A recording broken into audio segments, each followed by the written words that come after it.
Hey, Mike, Greg Joseph was on this roster for 5 games at the end of last season, made 1 field goal. At this point, how closely is this competition with Tucker McCann going? And when a couple of kicks are missed, do you wait to see how the kicker comes back the next day? Or is this maybe a kicking competition that's tightening? Yeah, I mean, I think it's a competition. I mean, that's the idea, where it's hard to do that at every position. But there's some positions that we, always feel like, have to have some competition there. It makes everybody better.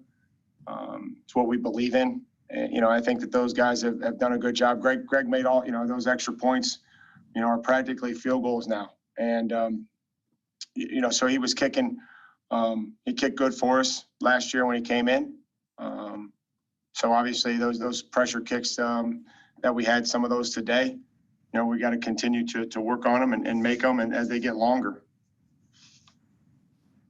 Coach, I had a request if you could tilt the camera just a little bit to center you up a little bit. Eric, do you have a question? Yeah. Hey, Mike, I was actually going to ask about the kickers, but instead, who made that request, Bobby? Our digital folks, because we're streaming it live. Just say Ashley did it, and I'll gladly move it to wherever Ashley wants it. Good. Eric, are you good? Wanted to ask you about one of the undrafted rookies. I'm curious about your impressions of Mason Kinsey and just how he's adjusted from going from Division III to an NFL training camp. Well, those guys did a great job. They came into camp ready to go. As far as alignments, normally the first couple of days you're worried about, these guys coming out of the huddle wrong, lining up, running the wrong route. So I think that as this install continues to pile up and now adding 2-minute, it's important that these guys are able to focus and concentrate, when they get tired and we're not huddling and they don't have the same amount of time to understand their job and the details that go along with it. So, Mason has shown to be tough and dependable out there and continue to work. Teron? Yeah, Coach, with Tannehill, this being his second year with you, how have you seen his leadership kind of evolve now that he's settled in? Well, that was something that we had talked about last year, when given the opportunity to be the starter. Ryan worked his way in there and played well. And then as that comfort level began to grow, he really expanded his leadership and took off in the off season. And, I'd say it's better now than what it was last year and working with those guys and having a relationship with them and, understanding that each receiver is going to run the same route a little differently and where they're going to be to be able to complete passes. Joe? Mike, just wondering what you're seeing from Ferkser this year. You're seeing progress, improvement from last year to this year? Yeah, I mean, I think Ferk works hard. He's been a matchup guy for us, been key on third down, made some big catches for us. And I think that ability has shown thus far in camp. He's really tried to work against our safeties and those players in the one-on-ones, and he's caught some passes in the team period. So, again, he'll continue to carve out a role, hopefully on special teams and having a role on our offense. Corey?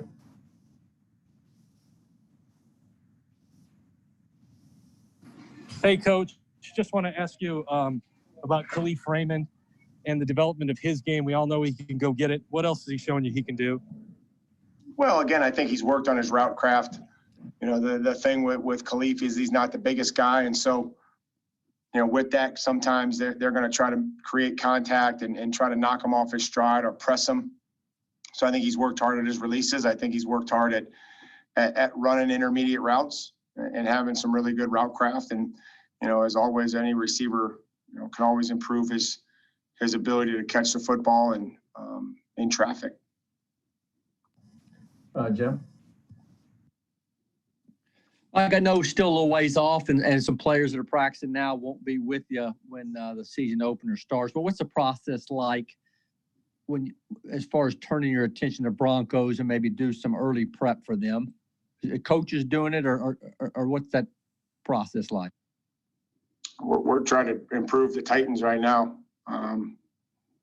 That's really where we're at. I would only imagine that the Broncos game plan would pick up where last year's ended, and then probably again, Vic's a fantastic coach, fantastic defensive coach. They got great players, great staff, and we hadn't scored a point on them in 4 quarters. So my best guess is that plan would pick up until we were able to actually score.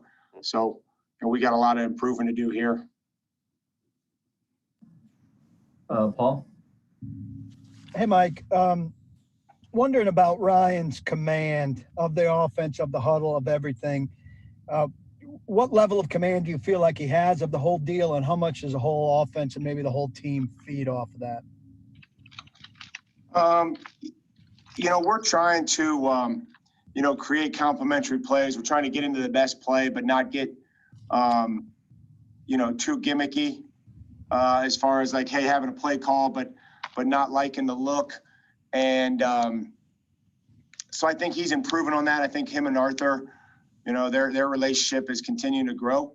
But, as far as the base of what we're asking him to do, I think he's got a great grasp, and I think guys feed off of that. The operation, the cadence, the changing plays at the line of scrimmage, all those types of things are great. And then we're going to continue to expand to try to give us the best chance that we can based on what looks we're getting.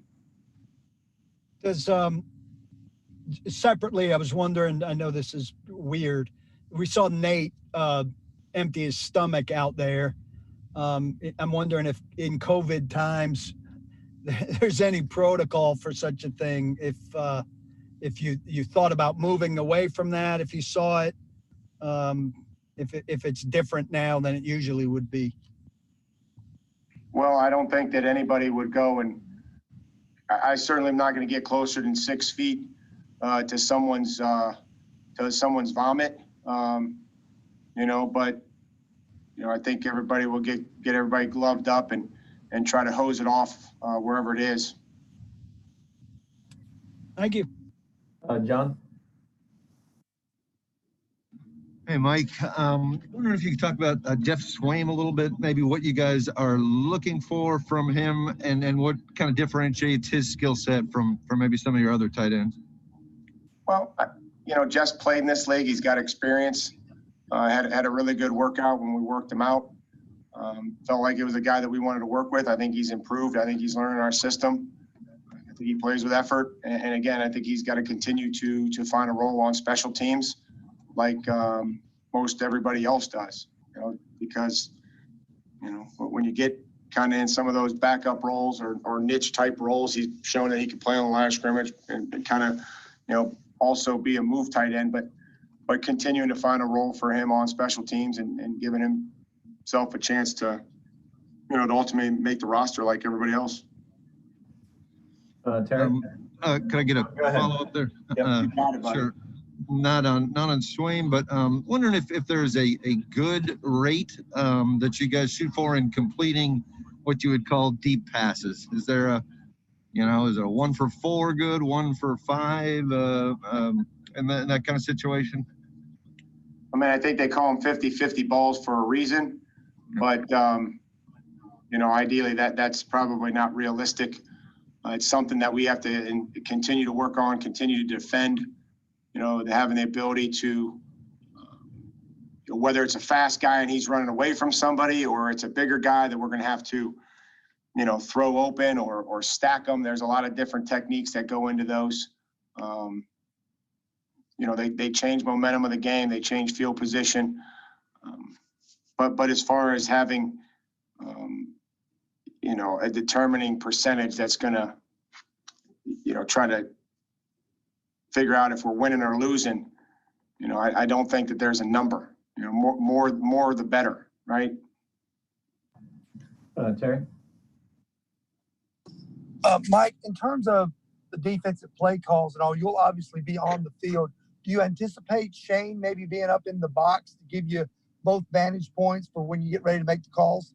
Yep, Shane will be the same place he was last year. David? Mike, I'm curious, do you ever, how much, I guess, if at all, do you plan your practice or meeting mood? Like, do you ever decide I'm going to be particularly sour today and really put the heat on these guys?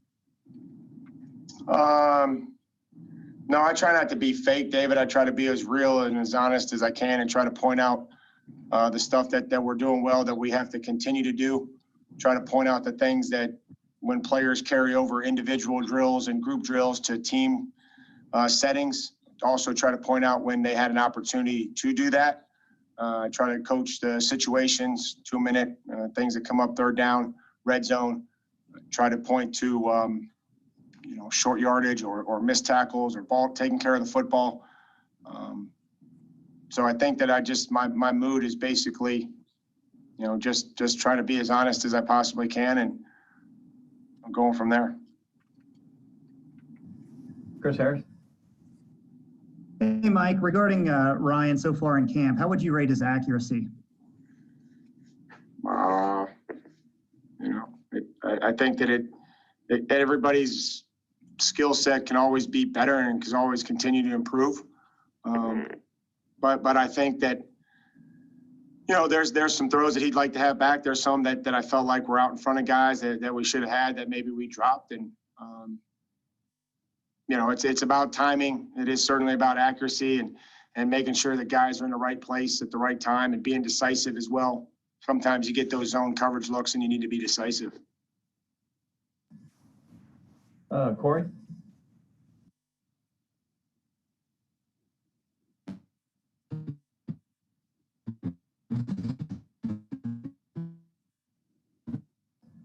We can't hear you.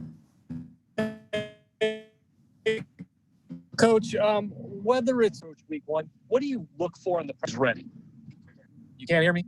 Yeah. I was asking, what do you need to see on the practice field week to week or season to season that tells you you're ready? Operation, the clean, making sure the guys aren't, uncovered on defense, that you're sound, that you're playing with great effort. Conditioning, I think, is probably the biggest thing, how our conditioning looks, that we can sustain throughout practice, that we're not repeating the same mistakes or having the same issues show up day to day. Last one, Paul.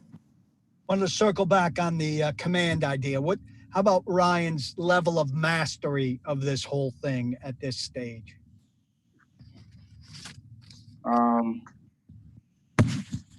I'd say it's very proficient in what we're asking him to do and the understanding of the offense. Again, that, for example, the situation that came up today, it was the first situation that we've had. I purposely, we didn't show him what the defense was going to do or would do in that situation as far as at the end of the game, and that'll be a great thing for us to learn from. We'll be able to show them the same exact play on film from a few years ago against an opponent that we had.